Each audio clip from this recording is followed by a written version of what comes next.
Good morning, everyone. Good to see you all. Okay.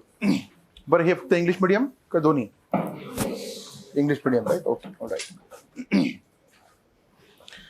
So, what I have done is there are some answers, model answers rather, of 2023 mains. ठीक है, जो latest mains हुआ है उसके questions के answer लिखे हुए. With the help of these answers, we will try to understand as to how to write answers for history and GS papers, right? वैसे preliminary exam हो गया. आप में से कितने लोगों ने दिया मैं नहीं जानता, but how was it? ठीक था. ठीक था सर. एग्जाम हॉल के बाहर आने के बाद की दिखने के बाद कुछ और ही हो गया, ऐसा कुछ. Anyways, okay. So in any case, just one advice to all of you. Doesn't matter what kind of sort of estimate you are getting regarding your prospects in preliminary, right? मतलब सिंपल भाषा में cut off के आधार पे जो थोड़ा बहुत change होगा, plus की के आधार पे आपने जो स्कोर निकाला, अगर वो ऐसा है कि आप जा ही नहीं सकते मेंस में, that is one possibility, right? है ना. दूसरा क्या है, you may have that confidence I will get through, right? And तीसरा क्या है, those who are border line, irrespective of all these things, right? You are supposed to prepare for mains, right? Worst case scenario आप ये consider करो कि हमारा नहीं हुआ, ठीक है, we couldn't get through the preliminary examination. In that case as well, अब क्या करोगे आप? एक logical question है, logical question. What would you do now? This is the time for mains preparation in any case. फिर वो mains preparation इस साल काम आए या फिर next year, right? Dedicatedly mains prepare करो. Get the test series, लिखो answers, get it evaluated, hone your skills, answer writing skills, right? And when you have the targeted kind of stuff, in the sense, आपके सामने एक time table है test series का, right? And then you write the papers according to it. That means 1 week preceding that date, you would revise everything about that subject. तो एक target रहेगा आपके ऊपर, right? यहाँ ये इतने समय में करना है. So that would cover a lot of syllabus of mains examination, right? So in any case, you should prepare for mains. So from that perspective, let us talk about answer writing. As far as history is concerned, you have number of sessions coming up, right? We'll meet in the evening again for GSIR, right? Okay. Anyways, so there were some questions which were a bit different in last year. वैसे आजकल different question का जमाना आ गया. But did you notice one thing? There is no set pattern to UPSC. ठीक है. अब तक लोग बोल रहे थे 2 साल के लिए कि हाँ कॉन्सेप्चुअल सवाल आ रहे हैं, किसके ऊपर? पॉलिटिक के ऊपर. लोग बोल रहे सर वो ज्योग्राफी एनवायरनमेंट ना बहुत ज्यादा आता है तो मैं ज्यादा करूंगा. I hope you are getting some feel now. मैं हमेशा जो क्लासरूम में बोलता हूं ना, उनसे भागो जो आपको पैटर्न बताएंगे. Don't waste your time all this things, right? Nobody can decide कितने सवाल किस टॉपिक पे आएंगे और किस तरह के सवाल आएंगे, right? One thing is pretty much clear, UPSC would surprise you, right? And be ready for surprises. मुझे ना फिर से वो भाषण नहीं देना है, कौन सा कह रहे जॉब ही ऐसा है, एडमिनिस्ट्रेशन में नए नए सरप्राइज आते रहते हैं, नया काम रहता है वगैरह वगैरह, है ना. I am just making it very simple. There will be always surprises. एक सरप्राइज सामने आपके, ठीक है. कभी कभी लगता है कि हाँ इसके ऊपर सवाल आएगा, उसके ऊपर आएगा, लेकिन पूरे एंशिएंट इंडिया के ऊपर सवाल आएगा. समझ में आ रहा है आपको? A number of times I emphasise this in the classroom that you study each time period. एक टाइम पीरियड देखो, फिर दूसरा, you study it properly, then come out of it and look at the entire time period in terms of continuity and change, in terms of evolution. समझते क्या रे तुम्हारा, right? तो ऐसे करोगे तो इस तरह की generic questions, I call them generic questions, not specific to any time period, not specific to any topic as such. This is generic question that you see in front of you, right? इसलिए उस तरह का पढ़ाई करना जरूरी है. Prelim में recently जो हुआ उसमें पॉलिटी पे बहुत सवाल थे, and typical of that Laxmikanth type सवाल, है ना. बिल पेंडिंग है तो क्या होगा उसका, लोकसभा डिसॉल्व होगा, वो 109 जो मनी बिल का आर्टिकल है ये वो. This is typical of the old format, right? लेकिन ओल्ड किसको बोले हैं? हमेशा वो चेंज होता रहा है. कभी कॉन्सेप्ट्स के ऊपर सवाल, कभी जो टेक्निकल डिटेल्स है कॉन्स्टिट्यूशन के वगैरह उसके ऊपर सवाल आ चुके हैं, है ना. So there is no set pattern as such. वैसे comparatively history was this time easy. Last time it was like पता नहीं क्या पूछना चाह रहे हैं लोग, है ना. ठीक है, ऐसे बच्चों का हो गया था. इस बार काफी हद तक ठीक थे हिस्ट्री के सवाल, right? Now let us look at this question. क्या बोल रहे हैं यहाँ पे कि explain the role of geographical factors. हाँ, ठीक है. एक second. Explain the role of geographical factors towards development of ancient India. आपको पता है इसकी बुक लिखा जा सकता है और है भी मार्केट में कई सारे, राइट? है ना, रिसर्च का टॉपिक है बड़ा, ठीक है. बट फिर वही बात है, challenge is you have to write that in 150 words. ठीक है, ये स्वीट क्राइसिस है. स्पेसिफिक सवाल पूछा गांधार आर्ट पे, है ना, इन्फ्लुएंस करने वाले रोमन और ग्रीक फीचर्स बताओ. फिर वो सोचना पड़ता है कि क्या क्या पढ़ा था, राइट? यहाँ पे कुछ सोचने की जरूरत नहीं है, right? There lot you can write under this question, और हर एक का सवाल अलग होगा, because there could be number of examples which would explain as to how geographical factors influenced Indian past in the ancient times, right? एक simple सी बात है, मॉनसून क्लाइमेट, आता मैं जनरल बोलता हूँ जाओ उधर, ठीक है. हिमालयन रेंजेस, ओशन, उससे इंडियन सब कॉन्टिनेंट अलग हुआ है. And because of those climatic conditions Indian subcontinent became resource rich and that attracted lots of invasions, right? मैं हमेशा बोलता था ना कि मिडिल ईस्ट में कौन रहेगा, राइट? वहां पे भी रहे थे. आज की बात नहीं कर रहा हूँ, आज ऑयल है ना. बट उस समय क्या था? So people used to come to Indian subcontinent. Let us look at this answer from two perspectives. One, contain, right? Dusra, how to write answer, right? Look at the introduction now. Indian subcontinent emerged as separate geographical unit, right? एक अलग geographical unit की तरह वो emerge होता है some 40 million years ago, and multiple geographical factors have contributed towards development of ancient India. ऐसा introduction दो जो सीधा डील करे जो पूछा गया. Do not write anything that is generic, right? Though I went back 40 million years ago, I immediately came back to the core point. कभी कभी आप पुराना भी लिखते हो ना, immediately connect करो. मैंने ये लिख दिया, Indian subcontinent emerged as separate geographical unit some 40 million years ago. फिर शुरू हो गया पैंथालसा, पैंजिया, ऑस्ट्रेलियन प्लेट, है ना, एशियन प्लेट, वो टकराव, फिर हिमालय. किसने पूछा है? Immediately connect to your demand of question, right? Location in tropical zone, ये भी इंपॉर्टेंट है. ये क्या लेके आएगा? हाँ, रिसोर्सेस, है ना, विथ नॉर्दर्न हिमालयन बाउंड्रीज. ये क्या करेगा? आपको एक मॉनसून का क्लाइमेट देगा, राइट? है ना. और दूसरी बात, this is natural security mechanism as well, right? हाँ, पुराने समय में तो it was clearly a wall that separated Indian subcontinent, right? The monsoon has played important role in ancient history, ठीक है. Crucial role in agriculture that we know, right? Trade, cultural contacts with western Asia, Mediterranean world, Africa, South East Asia.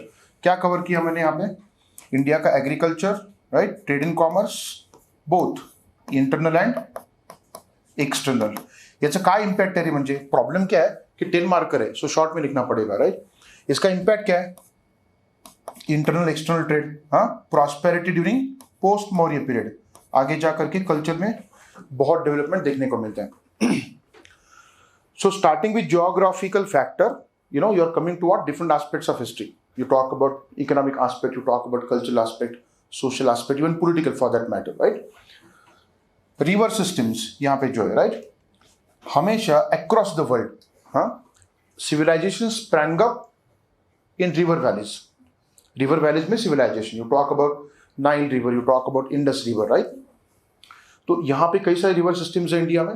Indus का अलग है, then you know Ganga Yamuna Doab region, हाँ, Gangetic basin. You talk about rivers in the Deccan, हाँ, अलग अलग जगह पे उसी सिविलाइजेशन कमिंग अप. डेक्कन में क्या है? डेक्कन साउथ इंडिया में मेगालिथिक कल्चर, उसके बाद फिर सिविलाइजेशन आया. हमने बात की थी मेगालिथिक लोग अपलैंड पोर्शन में रहते थे, and then ultimately they came to the plains and started developing civilisation. फिर that material progress, advancement, urbanisation, state formation, उसकी बात हम कर चुके हैं, राइट? सो हड़प्पन कल्चर का एग्जाम्पल दे दो यहाँ पे. इंडस वैली, इसको बहुत एक्सपांड कर सकते हैं. We can expand a lot. मैं छोटा सा एग्जांपल देता हूँ आपको. ये लिखते समय दिमाग में क्या था? बहुत सारी चीजें. I can connect this to stone age as well. इसको आप स्टोन एज को कनेक्ट कर सकते हो. कैसे? You think about palaeolithic age that we discussed in the classroom, right? वहां पे मैंने क्या बोला था आपको कि पैलियोलिथिक समय स्टोन वाज इंपॉर्टेंट, राइट? तो साइट्स कहां पे हैं? जहां पे स्टोन है. Why can't you simplify the things? Tension घेऊ नका रे. साधं साधं विचार करा, म्हणजे keep it as simple as possible, right? जहां पे स्टोन होगा वहीं पे स्टोन एज के लोग रहेंगे ना. पत्थर चाहिए पत्थर, ठीक है? तो कहां पे साइट्स नहीं होंगे? इंडियन प्लेन्स में, राइट? एक एक्सेप्शन था बस, कालपी नाम का, यूपी में. That is the only exceptional site from palaeolithic times that we find in Ganga valley. आठवतं काही का विसरलं सगळं म्हणजे? सो क्लाइमेटिक कंडीशन से जो इंडिया के फीचर्स बने, राइट? एक नॉर्दर्न प्लेन बना, वहां पे आपको स्टोनेज के साइट्स नहीं मिलता. आगे जाकर के जब एग्रीकल्चर इंपॉर्टेंट बना तो वो रीजन इंपॉर्टेंट बना. Getting this? So this is how you can connect geographical factors to different stages in historical evolution of India in Asian times, right? Stone age के बाद we generally discuss what? Harappan civilisation, right? Indus valley, we know it very well. यहीं पे उसका cradle था Harappan civilisation के. इसके बारे में बहुत कुछ लिख सकते हो. क्या क्रॉप्स थे, क्रॉपिंग पैटर्न क्या था, किस तरह की प्रॉस्पेरिटी थी because of abundant availability of water, right? और एक चीज ऐड कर सकते हो इसमें. ये प्रॉब्लम वही है कि 10 मार्कर है, ठीक है? कई बार फ्लडिंग की वजह से डिक्लाइन हुआ कुछ साइट्स में. फ्लडिंग क्या होता है? हाँ, क्लाइमेटिक कंडीशन से होता है.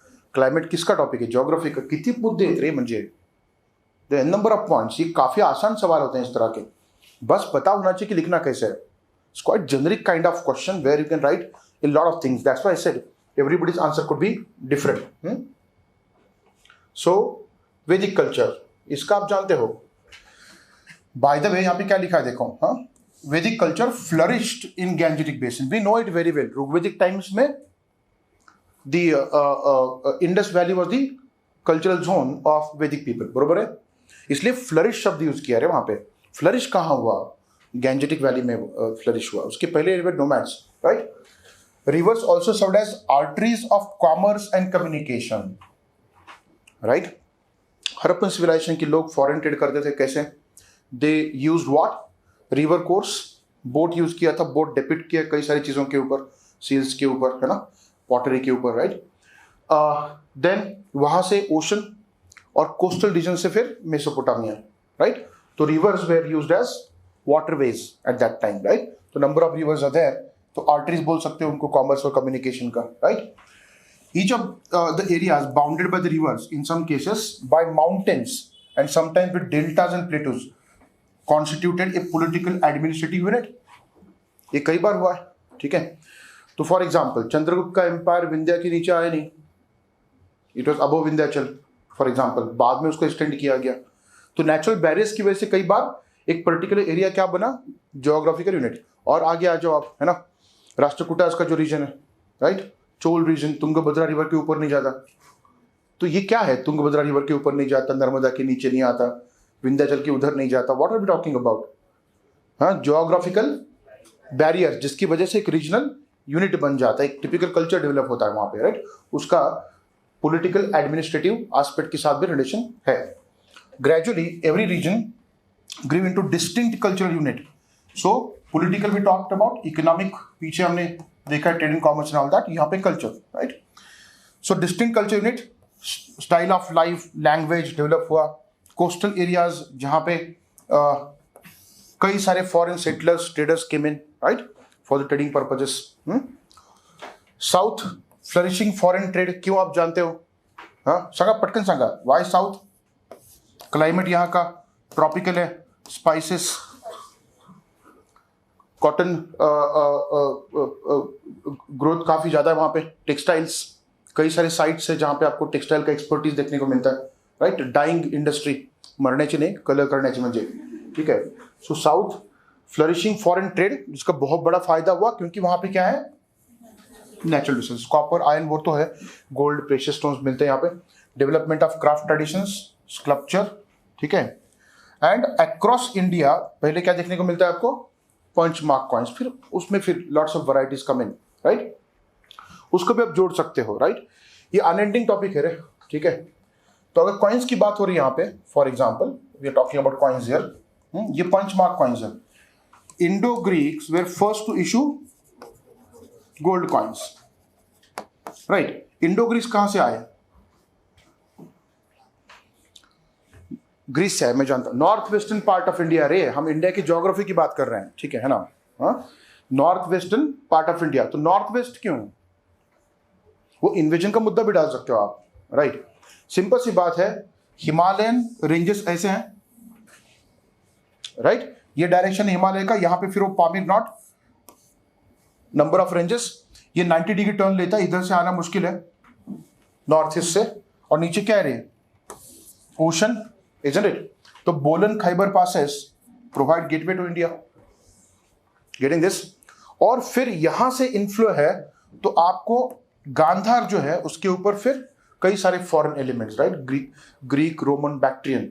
हाँ, अमरावती स्कूल के ऊपर उतना देखने को नहीं मिलता इन्फ्लुएंस जितना कि यहां देखने को मिलता है, geographical location. You can go on adding number of things as far as geographical factor is concern, but उसको लिमिट है, there is one limit, right. 10 geographical factors, right, such as topography, climate, natural resources, river systems played important role in political, social, economic, cultural development.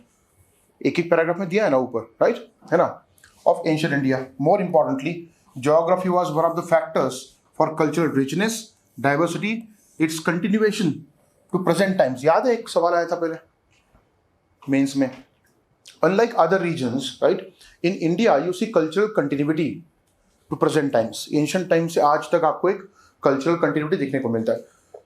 उसका क्या answer है? Because in Indian subcontinent there is only incoming call, there is no outgoing call. लोग आते हैं, बाहर नहीं जाते, देखा आपने? हाँ,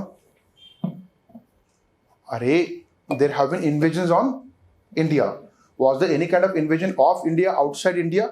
That to be the intention of creating empire. Chola empire की बात नहीं कर रहा हूं, उसके अलग ऑब्जेक्टिव थे, नेवल कैंपेन जो उन लोगों ने किया, right.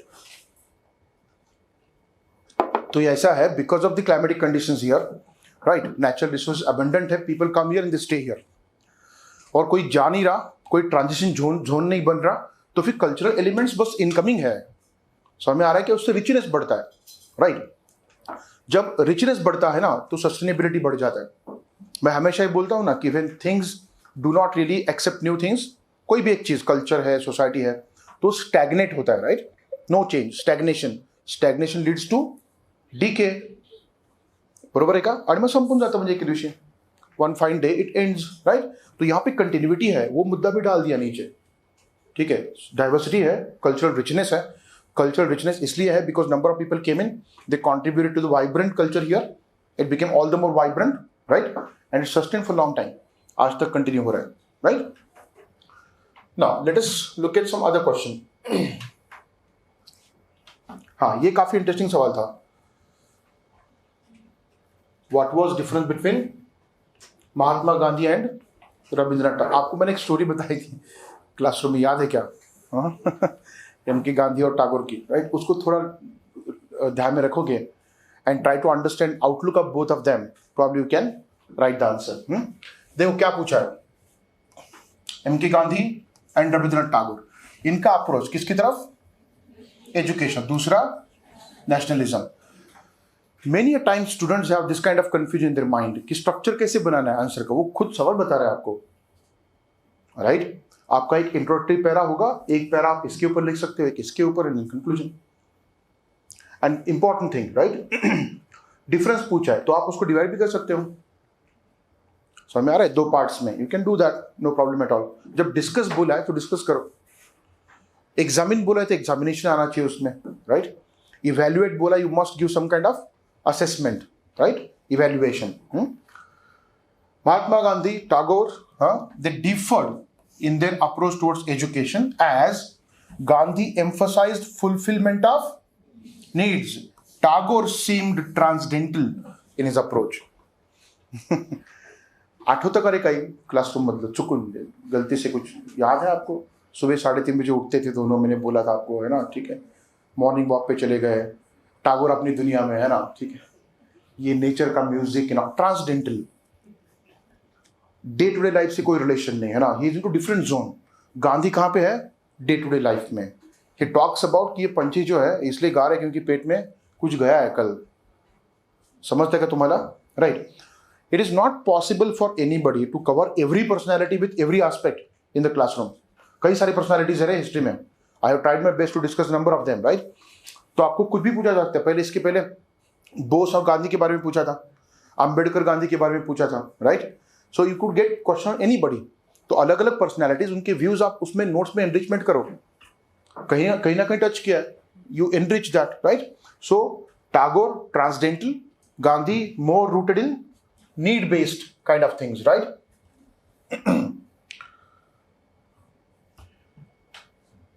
So he seemed revivalist in terms of nationalism. Gandhi's idea, stepping stone to moral human goal. Simple सी बात है रे, वो कल्चरल इंसान था। कौन? टैगोर, राइट। तो कल्चर को रिवाइव करना, revivalist kind of thinking in case of nationalism. Whereas Gandhi had different kind of thinking, जहां पे वो नेशनलिज्म को सीमित तरीके से नहीं देखते थे। He never looked at nation in terms of defined territory में आपने एक नेशन बनाना है, ये कॉन्सेप्ट नहीं था। अगर आपको याद है तो व्हाइल डिस्कसिंग एम.के. गांधी, मैंने बोला था उनका जो राम राज्य का कॉन्सेप्ट था, it was not confined to India alone, right. He talked about India becoming an example to be followed by other people in the world, so that entire humanity goes on to the path of what, a political system for the entire humanity. तो क्या political system है? No political system is a political system. Gandhian anarchy, right, but that was enlightened anarchy. ये सब कुछ classroom में मैं discuss कर चुका हूं, I won't explain that further now, right. तो सब कुछ दिमाग में होना चाहिए, वो लिखना कैसे है बस, राइट। सो नेशनलिज्म गांधी के लिए एक स्टेपिंग स्टोन था। Ultimately human moral progress was something that was in his mind, right. Politics for Gandhi was very essential. Politics अच्छा बुरा नहीं, उनके लिए वो मोरल पाथ था। इसलिए बोलते थे स्पिरिचुअलाइजेशन ऑफ पॉलिटिक्स। क्या बोलते थे? Spiritualisation of politics, right. तो ultimately moral human progress was his goal, right. तो एक पैराग्राफ यहाँ पे, Gandhi's views on education. So obviously he would talk about bread and butter, bread labour का कॉन्सेप्ट मैंने पढ़ाया था क्लासरूम में, है ना, ठीक है। ब्रेड लेबर गांधी का कॉन्सेप्ट। गांधी हमेशा बोलते थे everybody should do some kind of work, right, in order to earn your bread and butter, right। और वो वर्क का मतलब क्या था पता है गांधी का? Physical work. बस बातें करना, लेक्चर देना, इससे नहीं, काम करो बाहर जाके।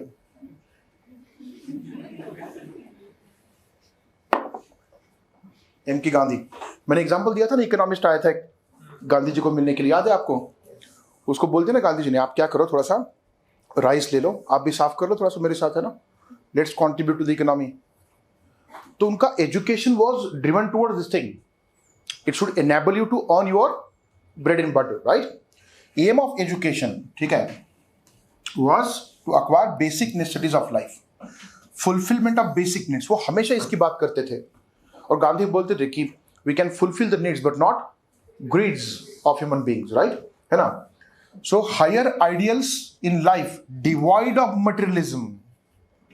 समझ में आ रहा है? हायर आइडियल्स ये नहीं कि मैंने आज ये कार ले ली, कल मैं पोर्श लूंगा और कल्याण नगर में कुछ करूंगा। ठीक है, you need to understand this. देखो, I am still speaking in the same tone. Answer writing में भी जब दिमाग में ये होता है ना, इंसान हंस हंस के लिखता है, बता डिवाइड ऑफ मटेरियलिज्म, टेंशन लेके नहीं, यू एन्जॉय द प्रोसेस। याला फार बर्डन घ्यायचं नाही, म्हणजे अंडरस्टैंडिंग साउंड होना चाहिए। समझ में आ रहा है आपको? ठीक है। एंड उसके आधार पे फिर लैंग्वेज आपकी फॉर्मल होनी चाहिए, राइट। तो सिंपल सी बात है, हायर आइडियल्स अचीव करने, devoid of materialism, and that's why he opposed machines, that's why he opposed modern kind of development. ठीक है, मॉडर्न थॉट्स में होना चाहिए इंसान, आइडियल्स में होना चाहिए, राइट, मटेरियल चीजों में नहीं। That was Gandhi. So this would be insurance against unemployment, right? Wherein individuals lead a self-supporting life, or turn to hereditary occupations. मैं कुछ लिखता हूं यहां पे, अगर आपको थोड़ा सा याद है तो जिसको बहुत क्रिटिसाइज किया था doctor B R Ambedkar, ancestral calling बोलते थे। अम्बेडकर ने बहुत मारा था, याद है ना, गांधी अम्बेडकर डिबेट। तो वो भी बोलते थे कि हेरिडिटरी ऑक्यूपेशन भी आपने करने चाहिए, that should be your means to get what, bread and butter, right. Okay, so cultural aspect भी था उनके एजुकेशन और थिंकिंग में, सोशल वेलफेयर का भी एस्पेक्ट था, राइट।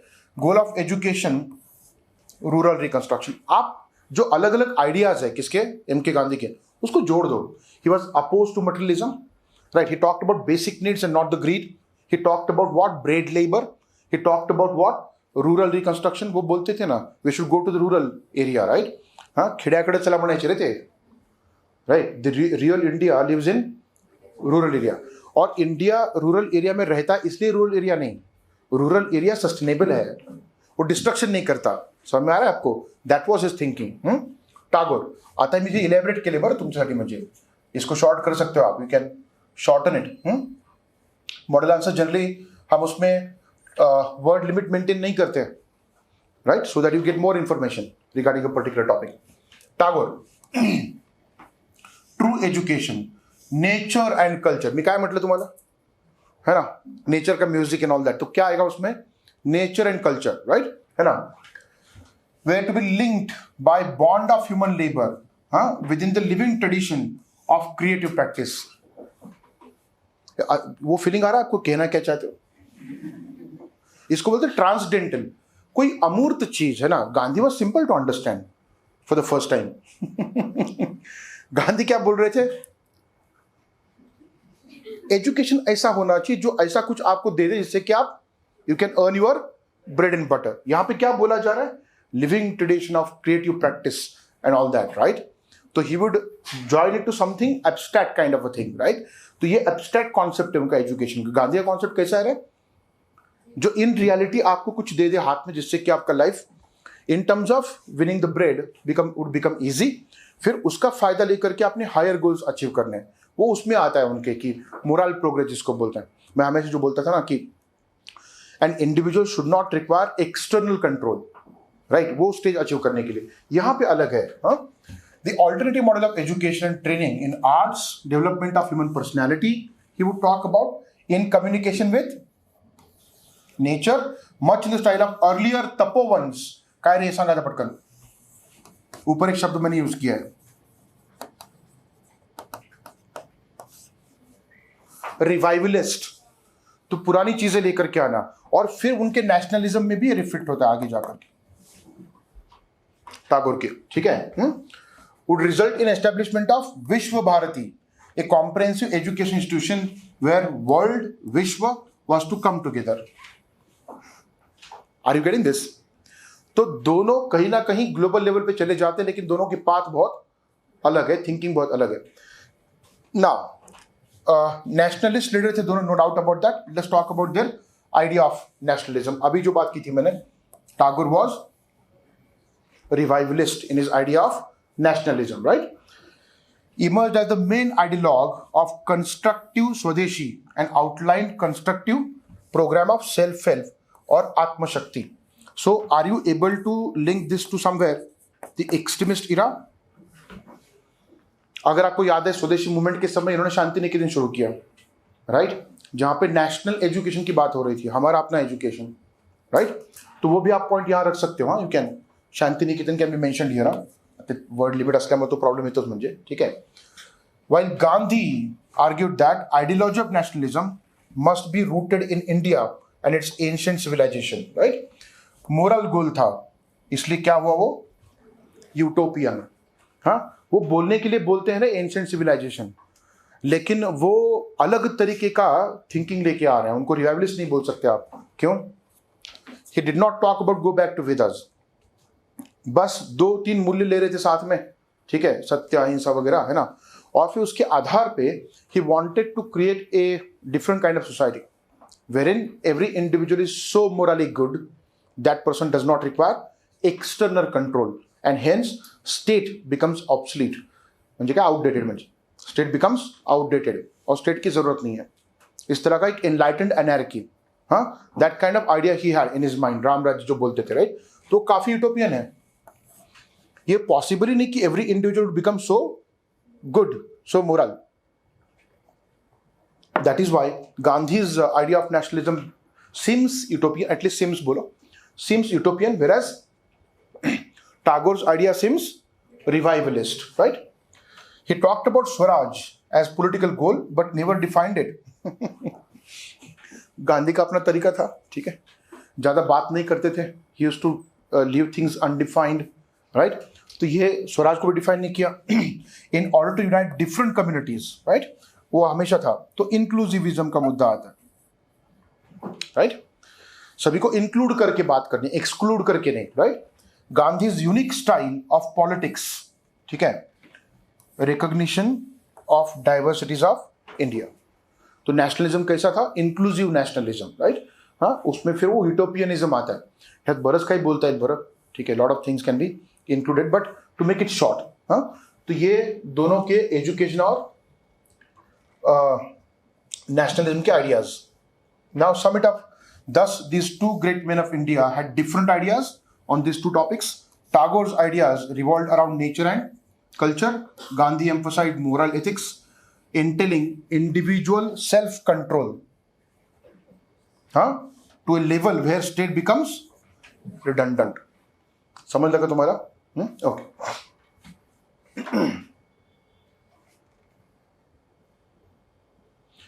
ये स्किप करूँगा. Pretty simple and straightforward. वैसे भी वर्ल्ड हिस्ट्री का है. हाँ, you can go through it. कई बार बात कर चुके हैं इसके बारे में. हाँ, बस क्या करना है आपको, अलग अलग कंट्रीज के एग्जांपल्स देने हैं यहाँ पे, and I would share this answer. अरे रेलवे का बहुत बड़ा इंपैक्ट हुआ था, right. British wanted to develop railway as an instrument to control colonies, right, and an instrument of exploitation, as an avenue for investment for British capitalist class. हे सगळं बोललो ना आपण क्लासरूममध्ये म्हणजे. बट उसका एक बाय प्रोडक्ट था. उनके लिए बाय प्रोडक्ट, हमारे लिए काफी इंपॉर्टेंट आउटकम. वो क्या था? कम्युनिकेशन इंक्रीज हुआ. सबसे पहली बात, लोग मिलने लगे, नेशनलिज्म को बूस्ट मिला, राइट. लिटरेचर शेयर करने लगे. So lots of things happen because of railways. हाँ, ठीक है, you can go through that letter.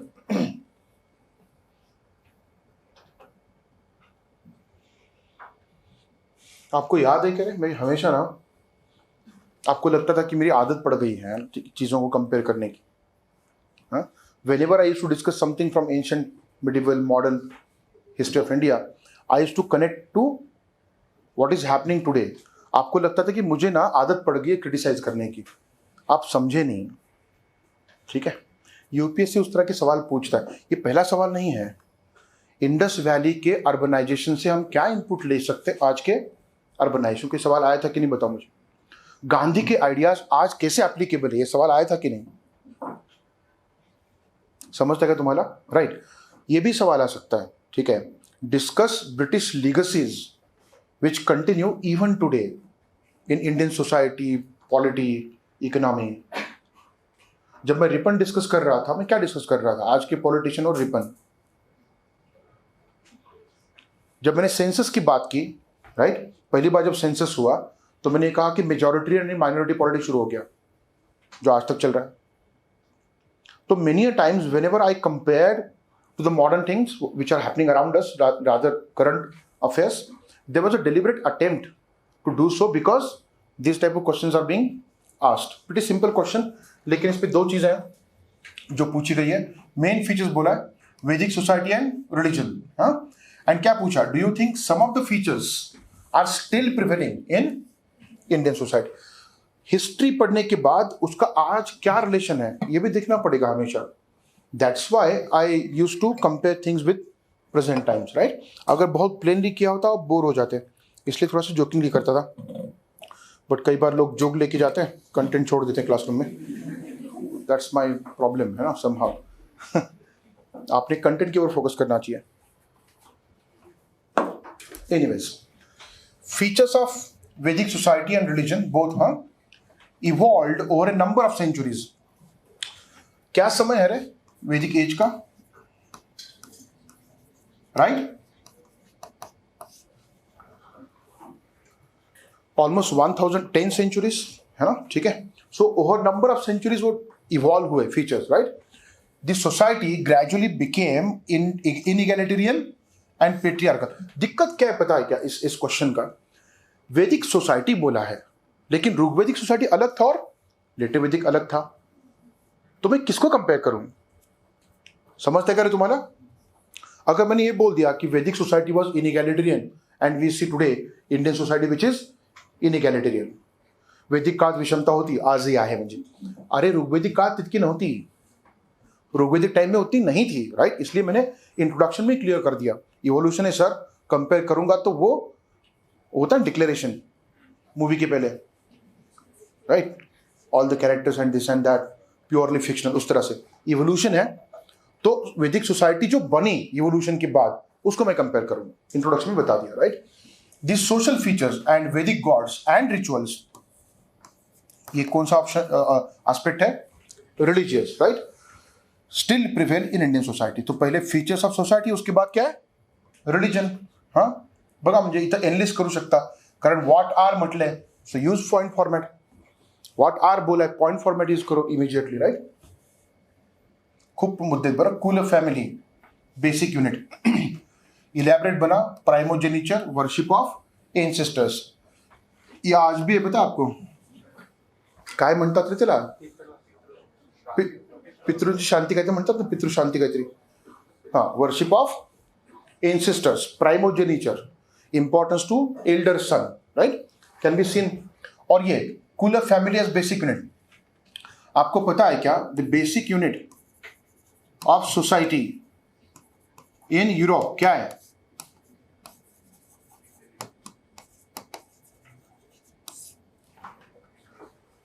European society का बेसिक यूनिट क्या है? इंडिविजुअल. और हमारे यहां पे बेसिक यूनिट क्या है हमारे समाज में? Family, right? हे कळतं ना तुम्हाला? ये कल्चरल डिफरेंस है यूरोप और इंडिया, फिर एशियन सोसाइटीज में. While the Indian families are increasingly becoming nuclear. ये बता दो आपके यहाँ न्यूक्लियर बन रहा है. Joint families and worship of ancestors continues even today. आज भी कई सारी फैमिलीज जॉइंट फैमिलीज है. Number of generation living together, ये बोला था हमने लेटर वैदिक टाइम्स में, राइट? कुल बिकेम बेसिक यूनिट, है ना? Then vertical stratification of society, inequality in society. So family is an aspect of society. Now you talking about caste या वर्ण. समझते क्या तुम्हारा? सो इनइक्वालिटी बना, विषमता वाला, है ना? दिस वॉज बेस्ड ऑन वर्ण. इन वैदिक times which became much more complex stratification based on. Ambedkar भी बोलते हैं कि वर्ण व्यवस्था डिजेनरेट हो गई किसमें? कास्ट सिस्टम में आगे जाकर के. वो लिखो आप, है ना? आउटकास्ट भी बोला कुछ लोगों को, आज तक चल रहा है. गलत है, इलीगल है, फिर भी चल रहा है.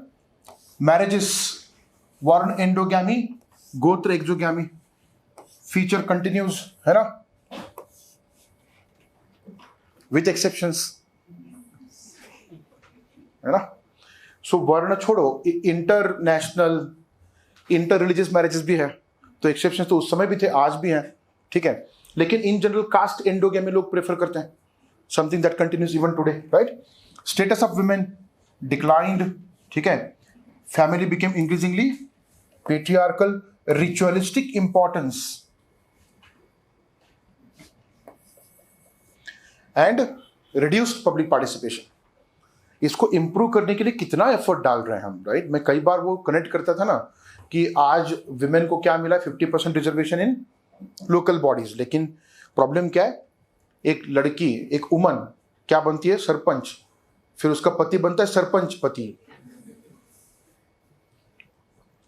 तो इंपॉर्टेंस कैसा है? बस नाम के लिए है, एम्पावरमेंट नहीं है. So that continues even today. उसी तरह का समाज है काफी हद तक. ऑब्वियसली बदला हुआ है, there have been changes, but you see still some elements continuing in present times, ठीक है? नाउ रिलीजन के फीचर्स. अगर आपको याद है, Rigvedic gods were relegated to the background. उस समय मजाक कर रहा था, वो लिखना पड़ रहा है आपको, है ना? ठीक है. इंद्र को क्या बना दिया? Indra was what? Chief god, right? सबसे ज्यादा हिम्स उसको डेडिकेटेड है. Out of some 1027 hymns, 250 hymns are dedicated to Indra alone. उसको क्या बना दिया? ड्रंकार्ड बना दिया. बैठ करके नृत्य देख रहा है, राक्षस आएगा, अटैक करेगा, फिर भागेगा, वगैरह वगैरह, पुरानी स्टोरीज जो है, राइट? सो ये जो है ऋग्वेदिक गॉड्स वो बैकग्राउंड में चले गए और ये 3 इंपॉर्टेंट बने. Prajapati Vishnu and Rudra became important gods. हेच लिहायचं बरं, हेच शब्द लिहायचे. का लिहायचे म्हणजे why you are suppose to write these words, Prajapati Vishnu and Rudra, यही वर्ड्स वेदों में यूज किया. आगे जाकर के Prajapati became Brahma, Vishnu became what, Narayan, Hari, god of gods, right, and Rudra became Shiva, isn't it. वो बाद में हुआ, राइट. ये वर्ड्स यूज करो. फिर विष्णु एंड रुद्र या फिर शिवा बिकेम इमेंसली पॉपुलर, उनके कल्ट बने, and idea of trinity of god आ गया जो आज तक चल रहा है. द मोस्ट पॉपुलर गॉड्स कौन से इंडिया में? नहीं बेटा, विष्णु एंड महेश. ब्रह्मा, मैं बोलता हूं ना कि ब्रह्मा ने क्रिएट कर दिया रे वर्ल्ड, काम खत्म. गरज सरो ने वैद्य मरो. उसको एक टेम्पल है ले देखिए ब्रह्मा का पूरे इंडिया में. इन दोनों के टेम्पल है, जहां देखो वहां, हर गांव में इन दोनों में से एक का टेम्पल होगा ही होगा, राइट. तो ये पॉपुलर गॉड बने, उनके कल्ट बने. ये हो गया गॉड्स के बारे में एक एक एस्पेक्ट. हाँ, फिर philosophical aspect, theory of karma, immorality, immortality sorry, and transmigration of soul, life after death. आज तक है ये सब, है ना. मरने के बाद ना तेरे साथ ये होगा. लोग बोलते हैं पाप करेगा तो ऐसे होगा वैसे होगा, right. You talk about this Karma returns. काय म्हणतात लोक आजकाल? कर्मा रिटर्न्स. कर्मा क्या होता है? कर्म है वो कर्म.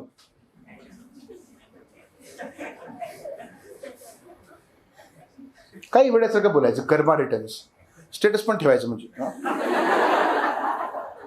कहां से आता है वो? उपनिषदिक थॉट है, थियरी ऑफ कर्म, right. What is theory of कर्म? आपका इस जन्म में कर्म decides your status in the next life. Theory of कर्म. इमॉर्टैलिटी ऑफ सोल, लोग बोलते हैं ना आत्मा अमर होता है, शरीर नश्वर होता है, वगैरह वगैरह, है ना. ठीक है, आज भी लोग बात करते हैं इसके बारे में. जब कंडोलेंस देने के लिए जाते हैं ना, ये फंडे भी मारते हैं लोग, पता है क्या आपको? ठीक है ना, शरीर नश्वर होता है, अगला जन्म, है ना, ये तो नेचर का cycle and all that. So these ideas come from वैदिक टाइम्स, राइट. और ए ट्रांसमाइग्रेशन ऑफ सोल, इसके तो किस्से हैं, किस्से हैं. लोग, पता है, कोई मरने के बाद ना एक इंसान आके बताता है ये कहाँ क्या हो गया, आगे जाकर के लायन बना कि पता नहीं क्या बना. Transmigration of soul, all this things are. असले लिहायचं नाही फक्त उत्तरात, हे डोक्यात ठेवण्यासाठी रे. म्हणजे इससे ना आपके दिमाग में बैठ जाता है वो अच्छे से कि हाँ समाज में देखा है, वेरीफाई किया है, रट्टा मारने की जरूरत नहीं पड़ती. सो फिलोसॉफिकल आइडियाज रिलीजन का. नाउ रिचुअल्स, ठीक है. यज्ञ आज भी करते हैं लोग, राइट. प्रेयर्स, चैंटिंग ऑफ वैदिक हिम्स, वेदोक्त प्रकरण लक्षात आहे का? छत्रपति शाहू महाराज वेदोक्त एपिसोड, मतलब वो रिचुअल बेदिंग कैसे करना है, वेदोक्त तरीके से करना है कि पुराणोक्त तरीके से करना है. मतलब आज भी Vedic hymns are used in a particular ritual, perform even today. Magical formulae, charms, spells किसमें रहे? आज भी है ये सब. इसी क्लासरूम में थोड़ा सा घूम लो तो कुछ ना कुछ मिल जाएगा मुझे, ताइद गंडा, इजंट इट, है ना. तो बिलीफ्स आर स्टिल देयर. अरे I am not against your beliefs. हाँ, एग्जाम्पल दे रहा हूं, I am just giving examples. Now Om syllable, इसके बारे में तो क्या बोले, है ना. कुछ लोगों नासा से आवाज आ रहा है ओम का. वर्ल्ड पीस, ओम शांति शांति शांति. डिस्कशन ही खत्म कर दो, ओम शांति शांति शांति, आज तक चल रहा है वो. और ये अनएंडिंग है. You can add number of things. हमारे नोट में सब कुछ है ऑल दिस थिंग्स, राइट, है ना. मॉडर्न डे हिंदुइज्म में आज भी ये सब कुछ चीजें हैं. कंक्लूजन दो. Some of the features of Vedic society and religion are still prevailing, no doubt about that. Moreover, criticism of rituals and Brahmanical dominance found in Upanishads can also be found in modern Indian society. ये मुद्दा जो लिखेगा ना वो x factor. समझ में आ रहा है क्या आपको? You would write all these things जो नोट में है, लेकिन थोड़ा कुछ अलग. रिचुअल का क्रिटिसिज्म उपनिषदों में नहीं है क्या? ठीक है ना. तो आज भी लोग क्रिटिसाइज करते हैं. So Dabholkar comes here, Narendra Dabholkar, isn't it? And number of other people, right from Rajaram Mohan Roy up to Dabholkar. So there are people who would criticize these things. जो वैदिक काल में भी था, तो वो टेंडेंसी भी आज तक कंटिन्यू होता है. समझते क्या? ओके. कोई इंसान राइटिस्ट हो और आपका पेपर चेक कर रहा हो, ये देख के ना वो मार्क्स ऐसे निकाल के देगा, पता है आपको, क्योंकि उसको इतना आनंद होगा ना, इतना उसको, कि ये इंसान जो है ये बोल रहा है कि जो चेंजेस हुए हैं मॉडर्न टाइम में, राइट, जो बदलाव जिसको आप रिफॉर्म बोलते हो, वो वेस्टर्न एजुकेशन की वजह से नहीं, हमें पहले से था वो। और लेफ्टिस्ट प्रोफेसर चेक करे तो उसको भी दिक्कत नहीं होनी चाहिए, फैक्ट है। काय काय सांगावं लागतं।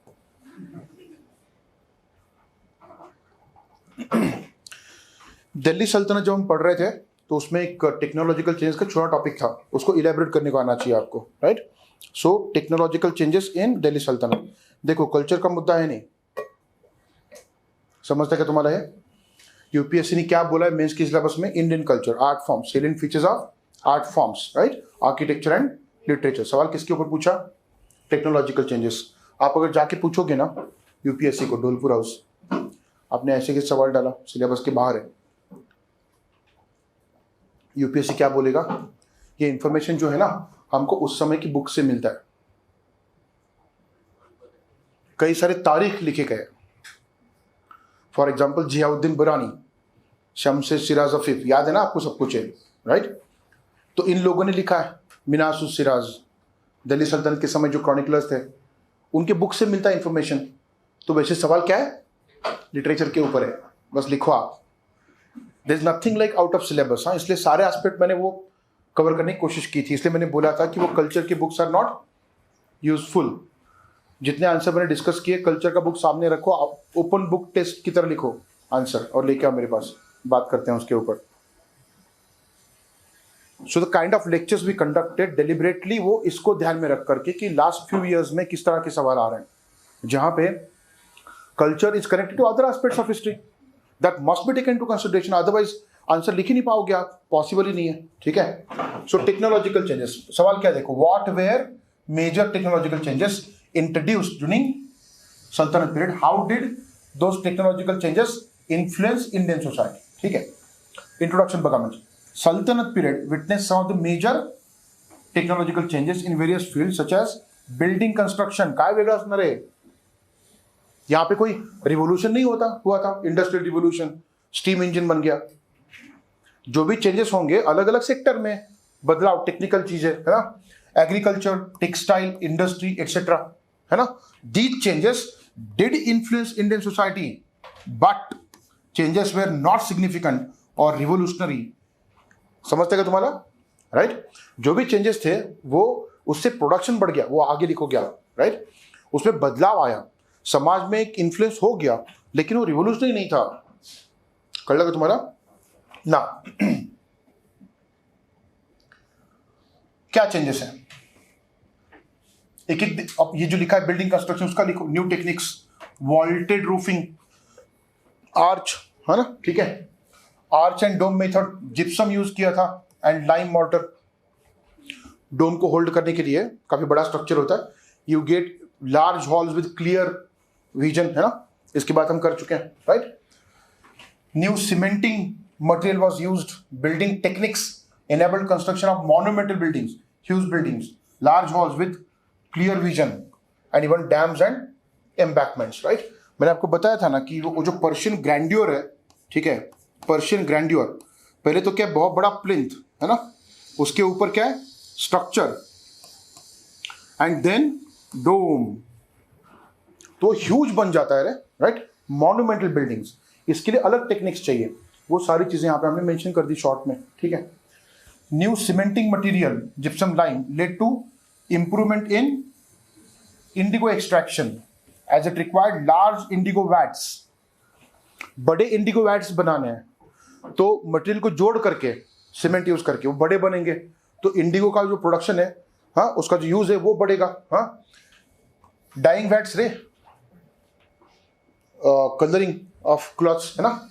पर्शियन व्हील, माहिती का पर्शियन व्हील देखा है कहीं पे, अरे वो एक सर्कुलर ये होता है, उसके ऊपर बकेट्स लगाए होते हैं, फिर पानी निकलता है उससे, है ना, बैल खींचेगा तो उससे पानी निकलेगा, है ना। So Persian wheel, it greatly increased use of well irrigation, example दे दो, फिरोज तुगलक, इसने कैनल्स बनाए बहुत सारे, है ना.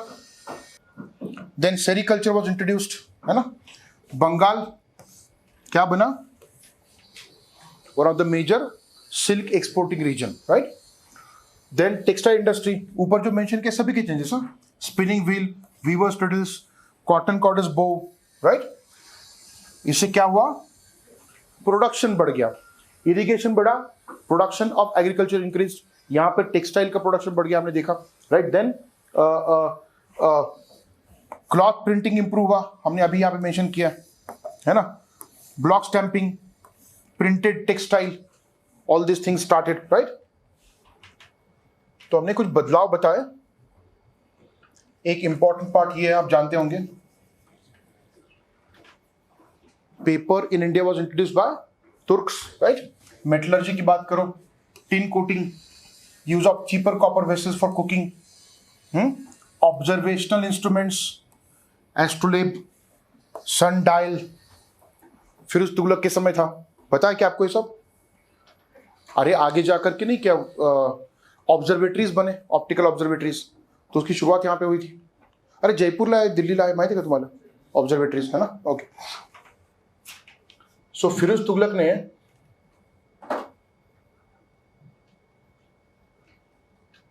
एक सेकेंड, हाँ, Firoz Tughlaq set of what, observatory in Delhi. तो आगे जाकर के और ऑब्जर्वेटरीज बने इंडिया में. Use of conclave saddle, iron stirrup, iron horseshoe, and this is why the cavalry of invading army was much better. One of the reasons why Indian kings lost the battles was this. इससे काफी improve हुआ क्या, cavalry in general and horse archery. In equipments की वजह से आप घोड़े को पैर से कंट्रोल कर सकते हो, and both the hands are free. So horse archery, right? Thus, certain major technological changes were introduced. These changes led to overall increased productivity, however, not radical or revolutionary. आलं का लक्षात तुमच्या? So what we are supposed to do is, जो हमने note दिया है ना आपको, ठीक है, उसमें enrichment करो जितना हो सकता है.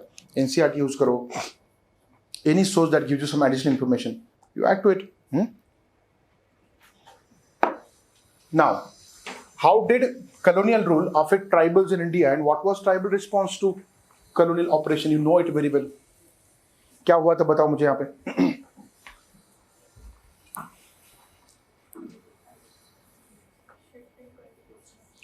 ट्राइबल ऑटोनॉमी को पेनिट्रेट कर रहे थे by different laws, particularly forest laws, right? Revenue system जो बना था उस समय, उसको रिएक्ट कर गए ट्राइबल लोग. किस तरह से? अपराइजिंग्स, रिबेलियंस, उसके एग्जाम्पल दे दो, right. So colonial rule intervened in the patterns of land and forest use, right, which affected way of living of tribals, particularly the subsistence pattern. ठीक है. So how did colonial rule affect? This is how it affected, right. What was the tribal response? It was violent. समझते का तुम्हारा? इतना वो linked होना चाहिए ना जो पूछा है, कि वो सरप्राइज हो जाए चेक करने वाला, ये सीधा कैसे लिख रहा है, आगे क्या आएगा, फिर आगे उसका एक्सप्लेनेशन आएगा, एग्जाम्पल्स आएंगे, राइट, इलेबोरेशन आएगा. Colonial rule intervened through introduction of absolute property rights. अगर आपको याद है, व्हाइल डिस्कसिंग कॉर्नवालिस, एक बड़ा जो सवाल उनके सामने था वो क्या था? Ownership in India, which was never clear, right. वो कमेटी बनाई थी ना 3 लोगों की, Cornwallis, James grand and sir John Shore. उनके सामने ये सवाल था कि वो प्रॉपर्टी ओनर कौन है, जमींदार है कि पीजेंट है. उसी तरह से फॉरेस्ट कौन ओन करता है, फॉरेस्ट प्रोड्यूस कौन ओन करता है, हाँ, एग्रीकल्चर लैंड के ऊपर किसका ओनरशिप है. तो इन लोगों ने एब्सोल्यूट प्रॉपर्टी राइट्स इंट्रोड्यूस किए, which was unknown to tribals here, right. Then severe regulations on the use of forest, जो उनको पहले अवेलेबल था. They were autonomous in their own sphere. यहाँ पे काफी हद तक एनक्रोचमेंट देखने को मिलता है on their natural right over forest produce. आज भी है रे, इसीलिए तो नक्सल मूवमेंट चल रहा है इतना. उनको लगता है कि उनका है। हम क्या बोलते हैं, देश का है। फिर वो सवाल आते हैं, देश कौन है? यही आइडियोलॉजिकल बैटल है वो। मैं हमेशा आपको बोलता था क्लासरूम में कि आपका लैंड एग्रीकल्चर लैंड, हाँ, उसका टॉप साइल बस आपका है। आपके एग्रीकल्चर लैंड के नीचे कुछ मिला, कोई माइन मिला, इट इज नॉट योर। वो किसका है? देश का। हम समझ सकते हैं, हम थोड़ा सा वो उसमें आ गए मॉडर्न इसमें, लेकिन tribal people are not habitual to all this things. They consider their right over natural resources, right? तो यहाँ पे पहली बार चेंज हुआ, अचानक से चेंज हुआ, they reacted, right? British land revenue system, अभी बात कर रहा था मैं, fully destroyed the autonomy of tribal world. तो forest laws and revenue system उनके ऑटोनॉमी को खत्म कर गई पूरी तरह से, right? Tribal lands, non tribal oppressive agent, absentee landlordism, याद है ना आपको? कॉन्ट्रैक्टर्स लेके आना बाहर से। और आपको पता है क्या, आज भी ट्राइबल एरिया में आप ऐसे ही नहीं जा सकते सेटल होने के लिए, पता है आपको? ये लैंड नहीं खरीद सकते। बहुत सारे लोगों को लगता है इंडिया में कि बस लैंड कश्मीर में नहीं खरीदा जा सकता, बाकी कहीं भी खरीद सकते हो। नहीं, अब वो कश्मीर का भी ओपन कर दिया, कोई खरीद नहीं रहा, बात अलग है। ट्राइबल एरियाज में भी आप जाकर के लैंड खरीद नहीं सकते। 370 जैसे है वैसे 371 भी है, and number of areas are mentioned in that article, right? So non tribal लोग वहां पे चले गए तो उनको डर लगता है रे, उनके कल्चरल वॉश आउट का, एंड देन दे रिएक्ट। ये ना हो इसके लिए इस तरह के प्रावधान हमने किए संविधान में, राइट? तो उस समय ऐसा कुछ नहीं था, they penetrated into tribal lands, outsiders, right? So autonomous domains उनके खुद के, किसके? Power, freedom and culture.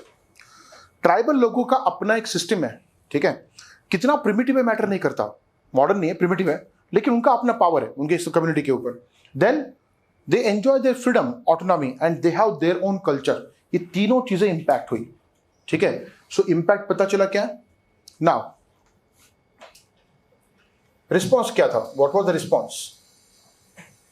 As a result, the Chenchus of Kurnool were forced to turn to banditry. अगर आपको याद है तो because of policies of British, people turn to what?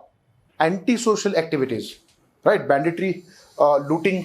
बैगाज of central India, ये हंटिंग और जूम कल्टीवेशन करते थे, रूथलेसली सप्रेस किया इनको गवर्नमेंट ने। वायलेंट रिस्पॉन्स है अपराइजिंग के फॉर्म में। Bhil and Koli rebellions, you know it very well, है ना? Resistance of Koya, Konda and Dora tribesman, बहुत एग्जांपल्स है आपके पास। Santhal Munda rebellions, right? Santhal rebellion suppress but with concession, Munda led by Birsa Munda, right? Inspiration मिला आगे जाकर के, आज तक वो लिविंग मेमोरी है। एंटी इंपेरियलिस्ट कंटेंट था उसमें, लिबरेट करना है हमारे एरिया को from the British control, right? So this is how we can give the examples. Response कैसा था, right? At the end of it you conclude, colonial rule affected the tribals in India in terms of their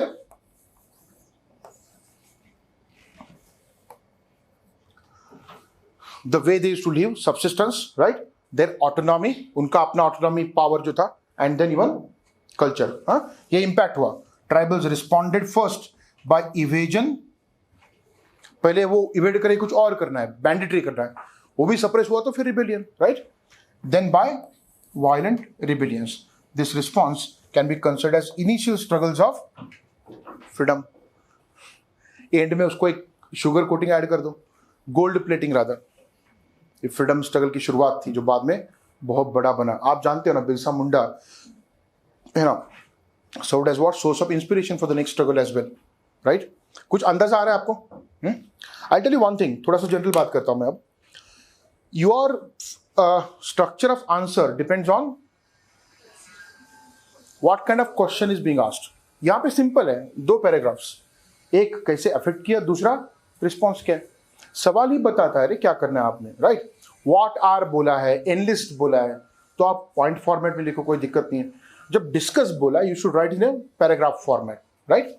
that is one part, format जिसको बोलते हैं। दूसरी बात, history में, then IR में जो शाम को हम डिस्कस करेंगे, then some questions in polity for that matter, right? Economics में कई बार, है ना? जब डिस्कस, एग्जामिन, इलुस्ट्रेट बोला है ना, तो मैप, डायग्राम उतना इंपॉर्टेंट नहीं होता है, ठीक है। और यूज करना ही है as what some kind of value addition, right. आपका जो पेज है ना आंसर का, ठीक है, if this is your page, ठीक है, मैं मार्जिन छोड़ दिया मैंने, है ना, तो आप जो लिखोगे ना कहीं पे कोने में रखो उसको, इतना सा मैप निकालो और फिर लिखो। मैप ऐसा नहीं लगना चाहिए कि ये आंसर शीट है आपका, आंसर शुरू किया इतना बड़ा मैप निकाला, वो समझ में आता है चेक करने वाले को, इसके पास लिखने को कुछ है नहीं इसलिए मैप बड़ा कर दिया। There is some kind of a क्या बोलते हैं उसको, डिमार्केटिंग लाइन, है ना, कि कोई चीज आप जो लिख रहे हो या फिर दिखा रहे हो वो किस लिए किया गया। So this makes sense, this doesn't make sense, right. Whenever you go for some kind of pie chart, some kind of a circle and then indicating some aspects, वो ठीक है, लेकिन नीचे इलैबोरेशन भी आना चाहिए। और अगर स्पेस क्रंच है, यू राइट कंटेंट डायरेक्टली, जहां पे लगता है कि आप you can manage some kind of a diagram, some kind of map, वहां पे वो करो। आईआर में जो शाम को डिस्कस करेंगे उसमें तो फिर बिल्कुल मैं मैप रिकमेंड नहीं करता। International relations are to be discussed, analysed, right, assessed, examined. उसमें ये नहीं होता कि मैप दिखा दूं मैं, है ना, ठीक, unless it becomes very very necessary, right, you should not go for the maps. अब जितने सवाल आए उसमें क्या मैप निकालूं मैं, हाँ, किसी ने मैप निकाल दिया, दिखा दी कि संथाल किधर थे, मुंडा किधर थे, क्या, what sense does that make, right. So you should not use maps, wherever applicable, wherever absolutely necessary, वहीं पे आपने मैप्स यूज करना है। और जहां पे लगता है कि मुझे एक चीज इलेबरेट करने के लिए कोई एक ट्री डायग्राम या फिर some kind of pie chart can help me, वहां पे आप छोटा सा निकाल दो and then pay more attention to what the content. आपके आंसर का जो लास्ट पार्ट है वो क्या होता है, conclusion. As far as conclusion is concern, I generally recommend to students before writing conclusion, एक बार फर्स्ट बस वो सवाल फिर से पढ़ लो, फिर आप डेविएट नहीं करोगे। समझते क्या तुम्हारा, एक बार बस सवाल पढ़ लो फिर से, क्या एक कितना 10 सेकंड लग जाएंगे आपको, and then write the conclusion, that would remain relevant to what is asked, right. So generally ये ऐसा मैं क्यों बोल रहा हूं, there is a reason behind that. Reason क्या है, यूपीएससी ने नोटिफिकेशन में बोल दिया है, right, you should keep as closely as possible to the topic, ऐसे हो, जीएस पेपर्स हो, कहीं भी precise specific answers directly engaging with the question is something that is expected in the answers. समझ में आ रहा है, ऐसा क्यों है, जॉब की रिक्वायरमेंट है। आप किसी भी आईएएस आईपीएस ऑफिसर का कोई एक मीडिया इंटरव्यू देख लो, वो हमेशा ऑफिशियल स्टेटमेंट को स्टिक अप रहता है, ऐसा हुआ, ये है, बात खत्म। समझते का तुम्हारा, ऐसे नहीं है मैं बताता हूं आपको क्या है, वहां पे ना ऐसा हुआ ना, फिर पूरा स्टोरी बता दिया, फिर कुछ आइडियोलॉजिकल कमेंट कर दिया, ऐसा करे मुझे। Stick to the topic, right. वो ऐसे लोग चाहते हैं जो प्रिसाइज बताए। कल को पूछा गया आपको कि आपके डिस्ट्रिक्ट में ये हुआ, आप हमको अपडेट दो उसके ऊपर, तो प्रिसाइजली ये प्रॉब्लम है, ठीक है, उसमें ये टॉपिक्स हैं जो हमको हैंडल करने, हमने अब तक ये रिसोर्स यूज किया, ये स्टेप्स हमने लिए, और ये इश्यूज बाकी, इसके लिए हम ये करने वाले, बात खत्म। समझते क्या तुम्हारा, you stick to the topic of the question, उससे डेविएट मत होना, जितना डेविएट होंगे ना उतना मार्क्स कम हो जाएगा। लास्ट थिंग, इंसान तभी डेविएट होता है जब पता नहीं होता। जब बहुत कंटेंट है ना आपको, तो ये रहता है कि क्या लिखूं क्या नहीं लिखूं, है ना, जो सीधा कनेक्टेड है, राइट। इसलिए पहला रिक्वायरमेंट क्या होता है, reading, content and then answer writing, ठीक है। If you any questions you ask me history के बारे में।